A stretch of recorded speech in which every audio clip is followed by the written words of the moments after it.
یہ کس کس چیز کی قربانی پیش کر رہے ہو؟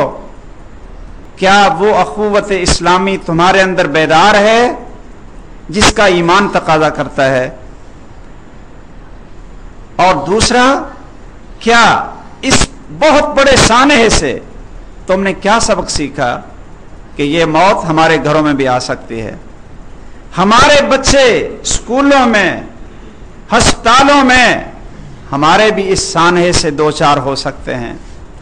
فلا یأمن مکر اللہ الا القوم الکافرون، اللہ کی تدبیروں سے صرف کافر بے خوف ہو سکتے ہیں، مومن کبھی بے خوف نہیں ہوتا۔ مومن ہر وقت خوف اور انتظار میں رہتا ہے کہ اللہ کی طرف سے آزمائش اور تدبیر کسی وقت بھی آ سکتی ہے، گھر سے نکلیں بازار میں آ سکتی ہے، دکان میں آ سکتی ہے، ہر جگہ پہ آ سکتی ہے۔ ہم نے اس سے کیا عبرت حاصل کی ہے؟ کیا ہمارے اعمال کے اندر کچھ فرق آیا؟ ہم نے اپنے ایمان کو دھو لیا، مسجدیں بھر گئی ہیں، اور کیا ہم نے اپنے اللہ سے استغفار اور اپنے گناہوں کی معافی اور توبہ کو اپنا شیبہ بنا لیا ہے؟ عقلی اور مادی تجزیات کو چھوڑ کر قرآن کی طرف رجوع کریں اور محمد رسول اللہ صلی اللہ علیہ وسلم کی سنت سے رہنمائی کریں۔ بھائیو، اپنے آپ کو بدلیں، اور یہ باتیں بالکل ایمان کے مطابق نہیں ہیں کہ کوئی یہ کہے کہ جی پھر ہم کافروں کے لیے بد دعا کیوں کرتے تھے؟ کافروں کے لیے اس لیے بد دعا کرتے تھے اور کریں گے اس لیے کہ ہمارے پیغمبر محمد الرسول اللہ صلی اللہ علیہ وسلم کا حکم ہے اور آپ کی سنت ہے۔ آپ نے اپنی دعاؤں میں، قنوت نازلہ میں ان کے لیے بد دعائیں کی۔ پورا ایک مہینہ آپ نے زکوان اور ریل کے ان ظالموں کے لیے 5 نمازوں میں ہاتھ اٹھا کر بد دعائیں کی تھیں جنہوں نے 70 صحابہ بے گناہوں کو شہید کر دیا تھا۔ یہ بات کہ آپ نے کبھی کسی کافر کو بد دعا نہیں دی، یہ پتہ نہیں کیسے یہ باتیں ہمارے ذہن میں آ جاتی ہیں۔ محمد الرسول اللہ صلی اللہ علیہ وسلم پورے 40 دن تک ان ظالموں کے لیے بد دعائیں کرتے رہے کہ جنہوں نے 70 صحابہ کو، معصوم لوگوں کو شہید کیا تھا، اور آپ نے ان کافروں کے سرداروں کے لیے بد دعا کی جنہوں نے بیت اللہ کے اندر جب آپ سجدے میں تھے تو انہوں نے ایک اونٹ کی گندی اوجری اٹھا کر آپ کے سر کے اوپر رکھ دی تھی۔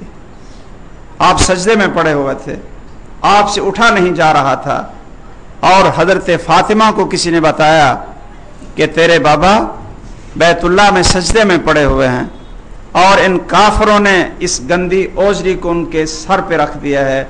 وہ گھر سے بھاگی ہوئی آئیں اور انہوں نے اس اوجری کو ہٹایا۔ رسول اللہ صلی اللہ علیہ وسلم نے اپنے سجدے سے اپنا سر مبارک اٹھایا اور ساتھ ہی ہاتھوں کو اٹھا دیا اور کہا کہ اے اللہ ان ظالموں کو پکڑ لے۔ اللہم خذہم اخذ عزیز مقتدر، اے اللہ اس طرح پکڑ لے جس طرح ایک قوت والا اور غلبے والا پکڑتا ہے۔ جب آپ کی زبان اقدس سے، زبان رحمت سے یہ بد دعا کے الفاظ نکل رہے تھے تو وہ کافر جن کو یقین تھا کہ اب یہ دعا ہمارے لیے یہ قبول ہونے والی ہے، یہ بد دعا، تو وہ ایک دوسرے کے پیچھے چھپ رہے تھے۔ میدان بدر میں عبداللہ ابن مسعود کہتے ہیں کہ میں نے گن گن کر ان لوگوں کو دیکھا جنہوں نے رسول اللہ صلی اللہ علیہ وسلم کے سر مبارک پہ پیشان یہ اوجری رکھی تھی، میں نے گن گن کر ان کو 12 کی لاشیں میدان بدر کے اندر میں نے خود گن کر میں نے دیکھی تھی۔ بھائیو، ہم کافروں کے لیے بد دعائیں کرتے رہیں گے اور مسلمانوں کے لیے دعائیں کرتے رہیں گے۔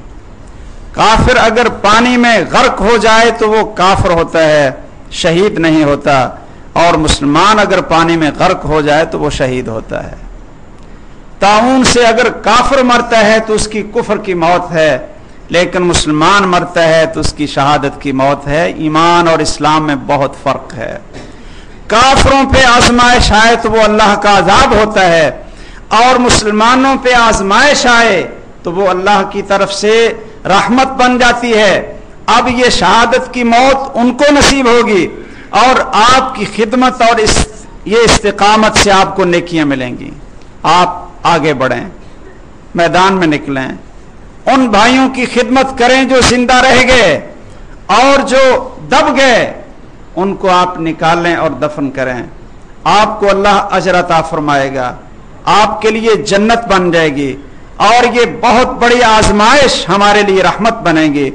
لیکن اگر ہم نے اس سے یہ سبق نہ سیکھا، نہ تو ہم نے اپنے بھائیوں کی مدد کی، اور نہ خود اپنی زندگی کی روٹین کو بدلا، اپنے اعمال کی اصلاح نہ کی، تو پھر سمجھ لیں کہ یہ آزمائش بھی ہمارے لیے ایک عذاب بن جائے گی، اور ہم اس کو ضائع کر بیٹھیں گے، کچھ سیکھ نہیں سکیں گے. باقی اللہ کے فیصلے ہیں میرے بھائیو. ہمارا اللہ پر ایمان ہے، وہ بڑا رحیم و کریم ہے، جبار اور قہار بھی ہے، جب چاہے کسی کو ہلا کر رکھ دے. کون سوچ سکتا تھا اتنے بڑے بڑے پہاڑ اور اتنی بڑی زمین کو اس طرح ہلا کر رکھ دیا جائے گا؟ اللہ اس چیز پہ قادر ہے. اور قیامت کبریٰ بھی ضرور برپا ہوگی، جس کے اندر پہاڑ اس طرح اڑیں گے جس طرح دھنی ہوئی روئی کو اڑایا جاتا ہے. ہمیں اللہ کے سامنے جھکنا چاہیے، اللہ کے بندے بن کر اپنی زندگی گزارنی چاہیے. اللہ تعالی ہمیں توفیق دے کہ ہم اس بہت بڑے سانحے سے عبرت حاصل کریں، اور ایمان کے شک میں مبتلا نہ ہو جائیں کہ جی یہ کیا بن گیا ہے، کیا ہم مسلمان نہیں ہیں، اور کیا وہ کافر نہیں ہیں. وہ کافر ہیں، ہم مسلمان ہیں اللہ کے فضل سے، اللہ کے بندے ہیں. لیکن اللہ اپنے بندوں کو ہی تو آزماتے ہیں، بندوں سے ہی تو امتحان لیتے ہیں. اب بندوں کا فرض بنتا ہے کہ استقامت اختیار کریں، اللہ کی طرف رجوع کریں، اللہ سے توبہ اور استغفار کریں، اللہ سے معافی مانگیں. کیا جو شخص اللہ سے معافی مانگ لیتا ہے اس کو موت نہیں آتی؟ بھائیو، موت تو ضرور آئے گی، لیکن اس کے گناہ معاف ہو جائیں گے. جب موت آ جائے گی تو اللہ اس کو جنت عطا فرما دیں گے. اس استغفار اور توبہ کا یہ فائدہ ہوتا ہے. اللہ تعالی ہم سب پہ رحمت فرمائے، اور جو اللہ کو پیارے ہو چکے ہیں اللہ ان کو شہیدوں کی موت نصیب فرمائے. ان کے گناہوں کو، جو مسلمان ہیں، مومن ہیں اور توحید والے ہیں، اللہ ذوالجلال جنت میں ان کے درجات کو بلند کرے. اور جو بیچارے زخمی اور پریشان حال ہیں، اللہ ذوالجلال ان کی مدد فرمائے. ہمیں بھی اللہ تعالیٰ توفیق عطا فرمائے. آمین. وآخر دعوانا الحمدللہ رب العالمین.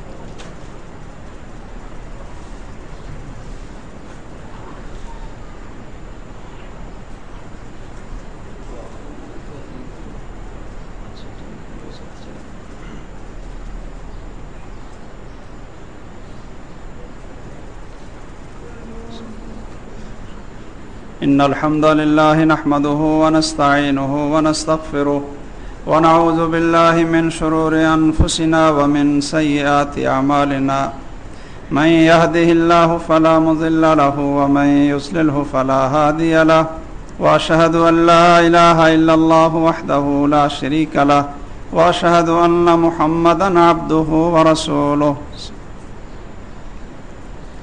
بھائیو، اللہ کا شکر ہے کہ اس بہت بڑے سانحے کے بعد ہمارے مسلمانوں میں، امت مسلمہ میں جو ایک اتحاد، اتفاق اور اپنے ان بھائیوں کے بارے میں جو جذبات خدمت کے دیکھنے میں آئے ہیں، حقیقت یہ ہے کہ یہ امت مسلمہ کا خاصہ ہے. شاید آپ کو پتہ ہو کہ باہر اگر کہیں زلزلہ آئے تو لوگ وہاں سے بھاگتے ہیں کہ شاید دوبارہ یہاں آفت آ سکتی ہے. لیکن ہماری اس مسلمان قوم کو اللہ نے عجیب جذبہ دیا ہے کہ جہاں آفت آئی ہے یہ سارے کے سارے وہاں بھاگتے ہیں. دوسرے ملکوں میں جب اس طرح کی آفت آئے تو صرف وہاں ماہرین جاتے ہیں ان کو بچانے کے لیے اور خود اپنے آپ کو بچانے کے لیے کہ اگر